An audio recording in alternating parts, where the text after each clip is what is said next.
मेरे प्यारे दोस्तों, आज की इस वीडियो को थोड़ा ध्यान से देखें और आराम से इसको समझें, क्योंकि इस वीडियो में मैं आपको अपनी शक्तियों को उजागर करने के बारे में बताने वाला हूँ। दोस्तों, कैसे आप अपनी असीम क्षमताओं को उजागर कर सकते हैं, कैसे आप कॉस्मिक पावर को प्राप्त कर सकते हैं। मैं आज पूरा का पूरा मानव जीवन की संपूर्ण शक्तियों का जिक्र इस वीडियो में करने वाला हूँ और कुंडलिनी जागरण के हर एक चक्कर का रहस्य खोलने वाला हूँ। दोस्तों, सबसे पहले जानते हैं हमारी अनंत क्षमताओं के बारे में। दोस्तों, जब भी हम मानव के संपूर्ण व्यक्तित्व को समझना आरंभ करते हैं तो हमें यह अनुभव होता है कि वह कोई साधारण भौतिक प्राणी नहीं है। उसके भीतर बहुत सी शक्तियाँ हैं जिनकी क्षमताओं का उपयोग हम स्वयं को संसार की परिस्थितियों के अनुकूल बनाने में थोड़ी सी मात्रा में प्रयोग करते हैं। हमारी क्षमताएं एक साधारण व्यक्ति की सोच से बहुत अधिक विशाल है। दोस्तों, जैसे प्रत्येक छोटे बल्ब में प्रकाश के पीछे एक प्रबल वेगवान विद्युत धारा है, प्रत्येक छोटी लहर के नीचे एक विशाल सागर है जो अनेक लहरें बन गया है, ऐसा ही मनुष्य के साथ भी है। ईश्वर ने प्रत्येक मनुष्य को अपने प्रतिबिंब के रूप में रचा है तथा प्रत्येक को आज़ादी दी है, परंतु आप अपने अस्तित्व के स्रोत को तथा ईश्वर की उस अतुल्य शक्ति को भूल गए हैं जो आपका एक अंतर्निहित अंश है। इस संसार की संभावनाएं असीम है और मनुष्य की संभावित प्रगतिशीलता भी असीम है। दोस्तों, आप वास्तव में जो कुछ है उस प्रत्येक वस्तु या व्यक्ति से कहीं अधिक महत्वपूर्ण है जिसकी कभी भी आपने उत्कट कामना की है। ईश्वर आप में जिस तरह से अभिव्यक्त है वैसे किसी अन्य मनुष्य में व्यक्त नहीं है। आपका चेहरा किसी अन्य व्यक्ति के चेहरे जैसा नहीं है। आपकी आत्मा किसी अन्य व्यक्ति की आत्मा जैसी नहीं है। आप स्वयं में पर्याप्त है, क्योंकि आपकी आत्मा में ही निवास करते हैं ईश्वर। दोस्तों, सभी महान गुरुजन बताते हैं कि इस शरीर के भीतर अमर आत्मा उस ईश्वर की चिंगारी है जो सबका पालन पोषण करते हैं। मेरे प्यारे दोस्तों, आत्म विश्लेषण करें। आपके भीतर कुछ है जो हमेशा आपको कुछ और को ढूंढने के लिए हमेशा उकसाता रहता है, जिसका अभाव आपके जीवन में महसूस होता है। सभी मनुष्यों के अन्यतर में उपलब्धि हासिल करने की गहरी आकांक्षा बैठी होती है। क्यों?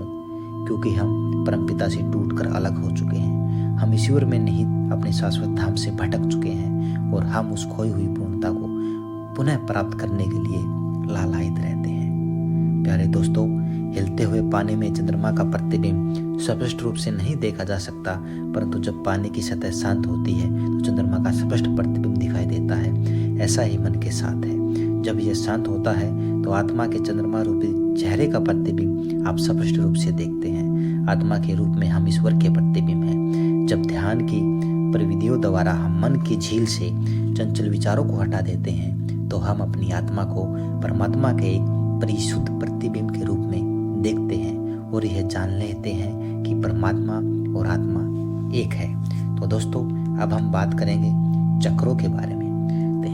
दोस्तों, पहला जो चक्र है वो है रूट चक्र यानी मूलाधार चक्र है। दोस्तों, इस चक्र को जागृत करने का जो मूल मंत्र है वो है लम।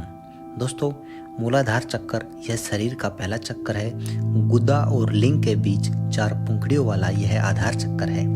99% लोगों की चेतना इसी चक्र पर अटकी रहती है और वे इसी चक्र में फंसकर मर जाते हैं। जिनके जीवन में भोग, संभोग और निंद्रा की प्रधानता होती है, उनकी ऊर्जा इसी चक्र के आसपास एकत्रित रहती है।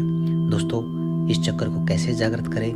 मनुष्य जब तक पशुवत है जब तक कि वह इस चक्र में जी रहा है, इसलिए भोग, निंद्रा और संभोग पर संयम रखते हुए इस चक्कर पर लगातार ध्यान लगाने से यह चक्कर जागृत होने लगता है। इसको जागृत करने का दूसरा नियम है यम और नियम का पालन करते हुए साक्षी भाव में रहना। दोस्तों, इसके प्रभाव इस चक्कर के जागृत होने पर व्यक्ति के भीतर भीरता, निर्भीकता और आनंद का भाव जागृत हो जाता है। सिद्धियां प्राप्त करने के लिए वीरता, निर्भीकता और जागरूकता का होना बहुत ही ज़्यादा जरूरी है। दोस्तों, अगला जो चक्र है वो है सक्रायल चक्र यानी स्वादिष्ठान चक्र। इस चक्र को जागृत करने का मूल मंत्र है वम। दोस्तों, स्वादिष्ठान चक्र यह वह चक्र लिंग के मूल से 4 अंगुलों पर स्थित है जिसकी 6 पंखुड़ियां हैं। अगर आपकी ऊर्जा इस चक्र पर इकट्ठी है वह आपके जीवन में आमोद प्रमोद, मनोरंजन, घूमना फिरना और मौज मस्ती करने की प्रधानता रहेगी। यह सब करते हुए आपका जीवन कब व्यतीत हो जाएगा आपको पता भी नहीं चलेगा और हाथ सिर्फ खाली रह जाएंगे। दोस्तों, इसको कैसे जागृत करना है? जीवन में मनोरंजन आवश्यक है, लेकिन मनोरंजन की आदत नहीं। मनोरंजन भी व्यक्ति की चेतना को बेहोशी में धकेलता है। फिल्म सच्ची नहीं होती, लेकिन उससे जुड़कर आप जो अनुभव करते हैं वह आपके बेहोश जीवन जीने का प्रमाण है। नाटक और मनोरंजन सच नहीं होते। दोस्तों, इसके प्रभाव इसके जागृत होने पर क्रूरता, गर्व, आलस्य, प्रमाद, अविद्या, अविश्वास आदि दुर्गुणों का नाश होता है। सिद्धियां प्राप्त करने के लिए जरूरी है कि उक्त सारे दुर्गुण समाप्त हो, तभी सिद्धियां आपके द्वार खटखटाएंगी। दोस्तों, अगला जो चक्र है सोलर प्लेक्स चक्र यानी मणिपुर चक्र। इस चक्र को जागृत करने का मूल मंत्र है रम। मणिपुर चक्र नाभि के मूल में स्थित रक्त वर्ण का यह चक्र शरीर के अंतर्गत मणिपुर नामक तीसरा चक्र है, जो 10 कमल पंखुड़ियों से युक्त है। जिस व्यक्ति की चेतना या ऊर्जा यहाँ एकत्रित है उसे काम करने की धुन सी रहती है। ऐसे लोगों को कर्मयोगी कहते हैं। ये लोग दुनिया का हर कार्य करने के लिए तैयार रहते हैं। दोस्तों, कैसे जागृत करें? आपके कार्य को सकारात्मक आयाम देने के लिए इस चक्र पर ध्यान लगाएं। पेट से श्वास लें। दोस्तों, इसका प्रभाव इसके सक्रिय होने से तृष्णा, ईर्ष्या, चुगली, लज्जा, भय, घृणा, मोह आदि कसाय कल्मश दूर हो जाते हैं। यह चक्र मूल रूप से आत्मशक्ति प्रदान करता है। सिद्धियां प्राप्त करने के लिए आत्मवान होना आवश्यक है। आत्मवान होने के लिए यह अनुभव करना जरूरी है कि आप शरीर नहीं आत्मा है। आत्मशक्ति, आत्मबल और आत्मसम्मान के साथ जीवन का कोई भी लक्ष्य दुर्लभ नहीं है। दोस्तों, अगला जो चक्र है वो है हर्ट चक्र यानी अनाहत चक्र। इस चक्र को जागृत करने का मूल मंत्र है वो है यम। अनाहत चक्र हृदय स्थल में स्थित स्वर्णिम वर्ण का 12 दल कमल की पंखुड़ियों से युक्त 12 स्वर्णाक्षरों से सुशोभित चक्र ही अनाहत चक्र है। अगर आपकी ऊर्जा अनाहत में सक्रिय है तो आप एक सृजनशील व्यक्ति होंगे। हर क्षण आप कुछ न कुछ नया रचने की सोचते हैं। कैसे जागृत करें? संयम पर, हृदय पर संयम और ध्यान लगाने से यह चक्र जागृत होने लगता है। खासकर रात्रि को सोने से पहले इस चक्र पर ध्यान लगाने से यह अभ्यास से जागृत होने लगता है और सुषुम्ना इस चक्र को भेदकर ऊपर गमन करने लगती है। दोस्तों, इसके प्रभाव इसके सक्रिय होने पर लिप्सा, कपट, हिंसा, कुतर्क, चिंता, मोह, दम्भ, अविवेक और अहंकार समाप्त हो जाते हैं। इस चक्र के जागृत होने से व्यक्ति के भीतर प्रेम और संवेदना का जागरण होता है। इसके जागृत होने पर व्यक्ति के समय ज्ञान स्वतः ही प्रकट होने लगता है। व्यक्ति अत्यंत आत्मविश्वास, सुरक्षित, चारित्रिक रूप से जिम्मेदार एवं भावनात्मक रूप से संतुलित व्यक्तित्व वाला बन जाता है। ऐसा व्यक्ति अत्यंत हितैषी एवं बिना किसी स्वार्थ के मानवता प्रेमी एवं सर्वजीव सर्वप्रिय प्रेमी बन जाता है। दोस्तों, अगला जो चक्र है वह थ्रोट चक्र है यानी विशुद्धि चक्र है। इसका मूल मंत्र है हम। विशुद्धि चक्र कंठ में सरस्वती का स्थान है जहाँ विशुद्ध चक्र है और जो 16 पंखुड़ियों वाला है। सामान्य तौर पर यदि आपकी ऊर्जा इस चक्र के आसपास एकत्रित है तो आप अति शक्तिशाली होंगे। इसको कैसे जागृत करना है?